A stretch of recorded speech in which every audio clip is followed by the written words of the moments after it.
AITA for refusing to rehome my dog because my friend's child is allergic. I, 32F, have had my golden retriever, Milo, for 6 years.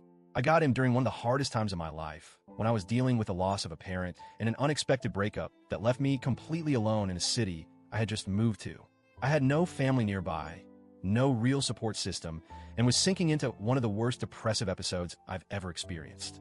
Milo was my light in all of that. I got him as a puppy, trained him myself, and he became my constant. He's incredibly well-behaved, sweet, and friendly, the kind of dog that people stop on the street to pet because he's just that lovable. I work from home, so we're together all the time. He sleeps in my room, follows me around the house, and genuinely feels more like a child to me than a pet. I own my home, a modest but comfortable place with a big yard. There's a detached guest house on the property that I normally rent out, but I'd been between tenants for a few months. That little fact became very relevant when one of my closest friends, Erica, 34F, and her husband, Jake, 36M, found themselves in a tough spot. Erica and I have been friends for over a decade. We met in college, and even though life took us in different directions, we always stayed close. She and Jake have a 5-year-old daughter, Lily, and while I don't have kids myself, I love Lily to pieces. I've been around since she was born, and she even calls me Annie. A few months ago, Erica and Jake hit a financial crisis. Long story short, they had to leave their rental unexpectedly due to their landlord selling the property, and they were scrambling to find something affordable. With rent prices through the roof, they were struggling. They had a temporary option to stay with Jake's parents, but that was several hours away, and Erica didn't want to uproot Lily from her school if she could help it. Since I had the guest house sitting empty, I offered to let them stay there rent-free until they got back on their feet. I figured it was a win-win.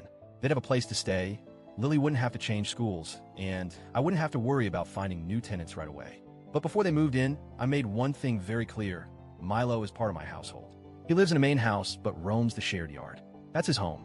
I made sure Erica was okay with that before they moved in, and she assured me it wouldn't be a problem. Spoiler, it was a problem. The first week was fine. They settled in, and I honestly thought it was working out well. Then, one evening, Erica sat me down and told me there was an issue.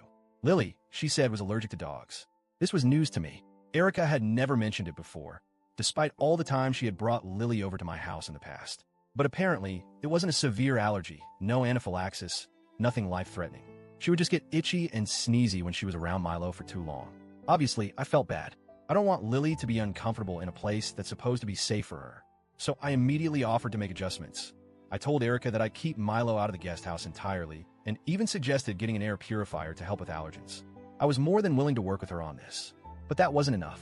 Erica told me that even having Milo in the yard was too much of a risk, and that I needed to rehome him entirely if I wanted him to stay. I actually laughed at first. Like, I genuinely thought she was joking. I said, "Wait, you're not serious, right?" She was. She told me that Lily's health had to come first, and that as a parent, she couldn't put her child in an environment where she was constantly exposed to allergens. She said that if I truly cared about their well-being, I would make the sacrifice. I was stunned.